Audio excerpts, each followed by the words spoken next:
right, ladies and gentlemen, here we go with Fnatic MSI Rain up against Liquid Huck. If this will be a Terran versus Protoss starting map, we head over to Crevasse. So we have in the bottom right-hand position as the red Protoss Liquid Huck. Top left-hand position, we have Fnatic MSI's Rain. Yeah, man. And Andre, I'm really excited to be cast in this set. Huck has been posting some really nice results lately. He's a very, very talented player, and I think he's really starting to show his true skill level. He's really that Korean practice is really paying off. One thing about Team Evil Geniuses, they've just been on a huge winning streak, picking up Puma first and then Huck. They of course had Idra from the start, from the StarCraft 1 days. It's just been such a transformation in their team. Originally, you know, a lot of people were saying EG not really living up to their expectations. Yes, they were posting good results, but it wasn't just the, you know, the world class. They weren't up there with the Koreans. Now is the time where they're just showing so much skill, so much just results.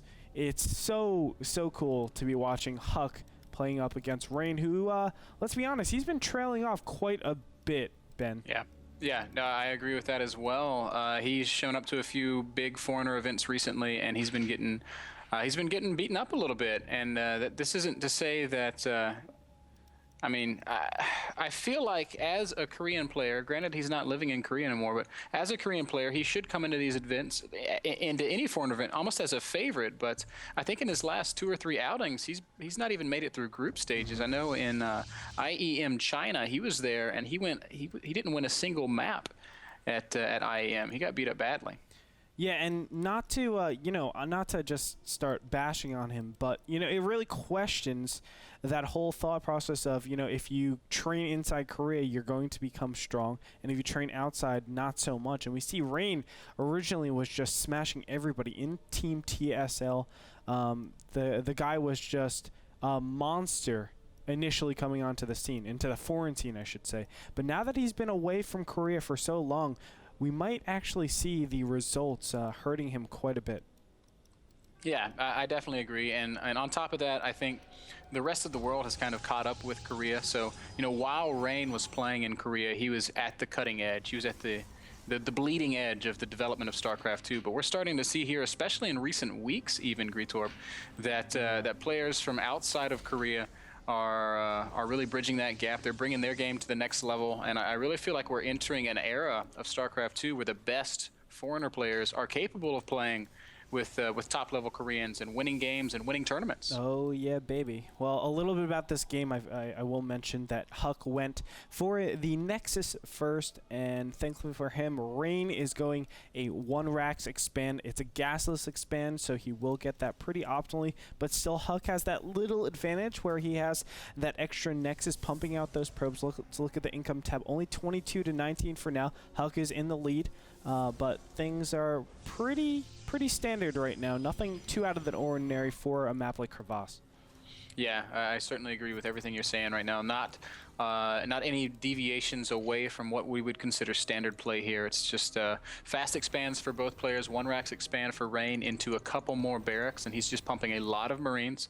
Huck, in the meantime, has gone up to 2 gateways after that Nexus first, and he's getting some Stalkers out. So these Stalkers are going to be really good for the time being at establishing some map control and poking at these Marines. But there will be a point here very soon where the Marine number is going to be so high that the Stalkers aren't going to really be able to fight them without some extra support.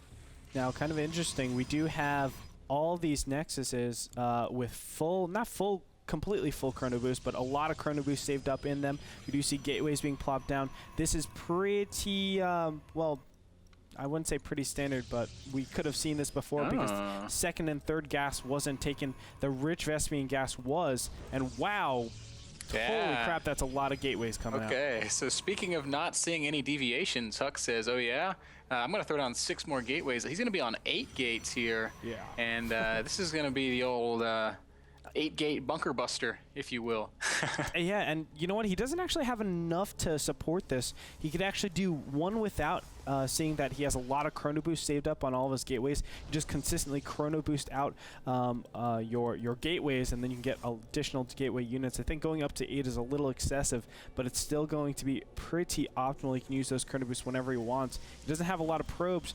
We're looking right now at 32 probes to his name. I'm not sure if this is going to be too strong, but you know, it is Huck's control. He is notorious for having one of the strongest micro in the entire world. Top 3 in the world, according to Huck. See, we can see he's actually cut all probe production. He's completely all in with his push. You see he warped in a few sentries. This is so he can force field off that bunker and get 1 or 2 good Guardian shields. The rest is just going to be Zealots and Stalkers, man. I don't think he's going to wait too long before he goes for this. Yeah, I think he has to pull the trigger pretty soon. He will take down those destructible debris. That's very important so that his Zealots don't get bottlenecked in this tiny little ramp. But for now, I think if Rain just bunkers up and he's doing just that, he sees that his destructible debris is under fire. If he just bunkers up, puts down those supply depots, he will be in a pretty good position. But that's a lot of Zealots right there, Mr. It is a ton of Zealots, Andre, and the sentries are actually going to go ahead and come forward and help bust this down. Rain's starting to realize what's up. The stem pack upgrade is still about 60 seconds away, so we're going to be relying on completely unupgraded bio against all these units, and these rocks are about to fall, Andre. I think he's going to go for it. Oh my gosh, and he will. This isn't actually enough units. SCVs are getting pulled off, but there's the force shields that come out, segmenting all the Marines and the SCVs away from each other so the SCVs do not actually tank the damage. A beautiful job just making sure those SCVs do not come into the battle. Now this one bunker goes down. Rain not able to defend this attack, and Huck will clean up very easily. Wow, look at Huck actually busting all the way through there, and that wasn't a tight wall. The Zealots were able to squeeze through the gap there and actually get into the fight, and because of that, they're just running rampant through these SCVs, which are trying to repair this last remaining bunker, but I feel like Huck just has too much stuff. 80 supply to 34, Greetorp. Yeah, critically, Rain did not bunker up in time. There's the GG.